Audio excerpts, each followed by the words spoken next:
नमस्कार, Hindi dictation YouTube channel पर आप सभी का स्वागत है। 5 सेकंड में डिक्टेशन लिखना शुरू किया जाएगा। रेडी हो जाइए।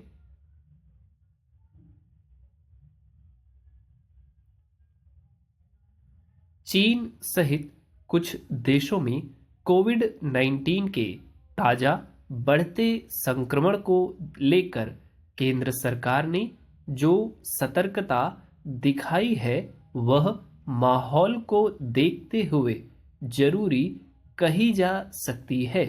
स्वास्थ्य मंत्री मनसुख मंडाविया ने आगाह भी किया है कि कोरोना पूरी तरह गया नहीं है। सावधानी रखते हुए सार्वजनिक स्थलों पर मास्क लगाना चाहिए। संयोग से यह ऐसे समय हुआ है जब राहुल गांधी की भारत जोड़ो यात्रा चल रही है। ऐसे में इस यात्रा के संदर्भ में स्वास्थ्य मंत्री की चिट्ठी का तूल पकड़ना भी आश्चर्यजनक नहीं है। पैरा कांग्रेस का आरोप है कि इस यात्रा को जन समर्थन मिलता देखकर ऐसा किया जा रहा है। विपक्ष का कहना है कि बेहतर होता कि यदि स्वास्थ्य मंत्री सिर्फ राहुल गांधी और राजस्थान के मुख्यमंत्री अशोक गहलोत को पत्र लिखने की बजाय सबके लिए गाइडलाइन जारी कर हर तरह के सार्वजनिक कार्यक्रमों के लिए कोविड प्रोटोकॉल बनाया जाता। फिलहाल तो विपक्ष को मौका मिल गया है और अपनी अपनी सियासी सुविधा से सरकार के इस कदम के मायने निकाले जा रहे हैं। इस बीच कोविड-19 के ओमिक्रॉन वेरिएंट का अब सब वेरिएंट BF7 अचानक चर्चा में आ गया है। इसी ने चीन में तबाही मचा रखी बताई।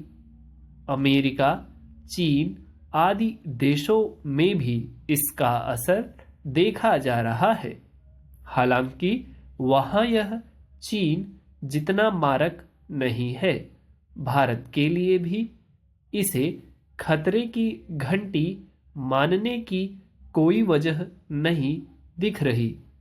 माना जा रहा है कि भारत में 90% से ज्यादा लोगों में स्वाभाविक प्रतिरक्षा विकसित हो चुकी है।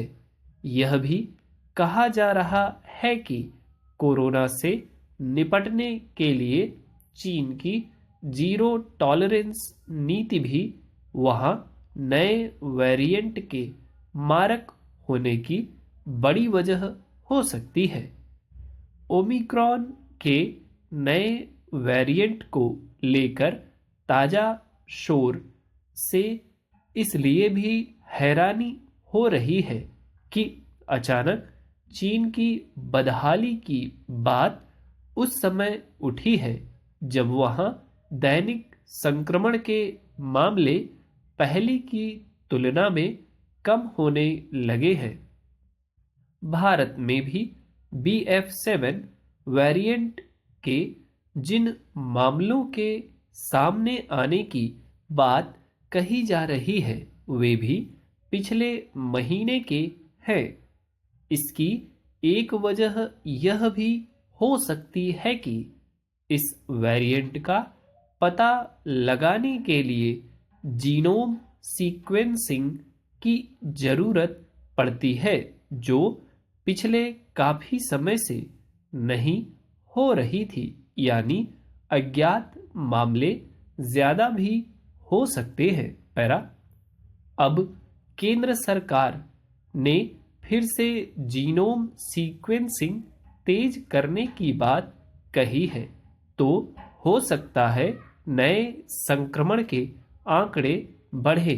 हालांकि पुराने वेरिएंट की तुलना में कमजोर होने के कारण फिलहाल इससे ज्यादा नुकसान होने की आशंका नहीं है।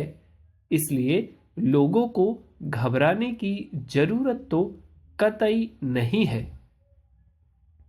उम्मीद है डिक्टेशन आपने लिख लिया होगा। अब इस डिक्टेशन को फास्ट स्पीड में लिखेंगे और मैं उम्मीद करता हूं आप सभी प्रयास करेंगे इसको तेज गति में लिखने के लिए। जो वर्ड छूट जाए उनको छोड़ दीजिए, लेकिन छोटे वर्ड जो है उनको बिल्कुल मत छोड़िए। ठीक, रेडी। चीन सहित कुछ देशों में कोविड-19 के ताजा बढ़ते संक्रमण को लेकर केंद्र सरकार ने जो सतर्कता दिखाई है वह माहौल को देखते हुए जरूरी कही जा सकती है। स्वास्थ्य मंत्री मनसुख मंडाविया ने आगाह भी किया है कि कोरोना पूरी तरह गया नहीं है। सावधानी रखते हुए सार्वजनिक स्थलों पर मास्क लगाना चाहिए। संयोग से यह ऐसे समय हुआ है जब राहुल गांधी की भारत जोड़ो यात्रा चल रही है। ऐसे में इस यात्रा के संदर्भ में स्वास्थ्य मंत्री की चिट्ठी का तूल पकड़ना भी आश्चर्यजनक नहीं है। पैरा। कांग्रेस का आरोप है कि इस यात्रा को जन समर्थन मिलता देख ऐसा किया जा रहा है।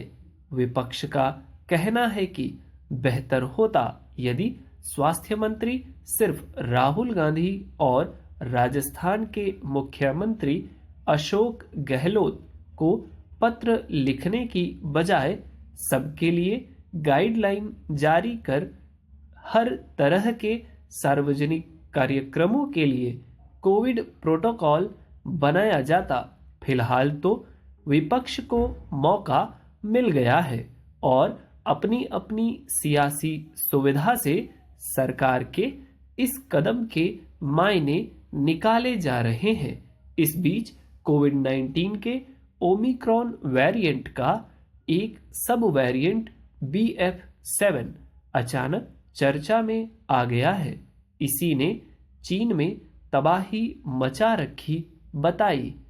अमेरिका, जापान आदि देशों में भी इसका असर देखा जा रहा है। हालांकि वहां यह चीन जितना मारक नहीं है। भारत के लिए भी इसे खतरे की घंटी मानने की कोई वजह नहीं दिख रही। माना जा रहा है कि भारत में 90% से ज्यादा लोगों में स्वाभाविक प्रतिरक्षा विकसित हो चुकी है।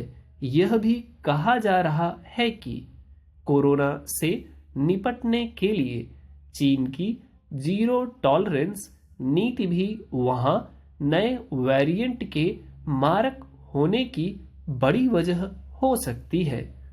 ओमिक्रॉन के नए वेरिएंट को लेकर ताजा शोर से इसलिए भी हैरानी हो रही है कि अचानक चीन की बदहाली की बात उस समय उठी है जब वहां दैनिक संक्रमण के मामले पहले की तुलना में कम होने लगे हैं। भारत में भी BF7 वेरिएंट के जिन मामलों के सामने आने की बात कही जा रही है वे भी पिछले महीने के हैं। इसकी एक वजह यह भी हो सकती है कि इस वेरिएंट का पता लगाने के लिए जीनोम सीक्वेंसिंग की जरूरत पड़ती है और जो पिछले काफी समय से नहीं हो रही थी। यानी अज्ञात मामले ज्यादा भी हो सकते हैं। पैरा। अब चूंकि केंद्र सरकार ने फिर से जीनोम सीक्वेंसिंग तेज करने की बात कही है तो हो सकता है नए संक्रमण के आंकड़े बढ़ें। हालांकि पुराने वेरिएंट की तुलना में कमजोर होने के कारण फिलहाल इससे ज्यादा नुकसान होने की आशंका नहीं है। इसलिए लोगों को घबराने की जरूरत तो कतई नहीं है। उम्मीद है डिक्टेशन आपको अच्छी लगी हो, आपने लिख लिया हो। यदि आप नहीं लिख पाए तो प्लीज़ इसको रिपीट करिए और फिर रिपीट करिए। ठीक, जितनी बार आप प्रयास दिखाएंगे उतनी ही जल्दी आपको सफलता मिलेगी पूरा लिखने में और पढ़ने में। That's all, thank you.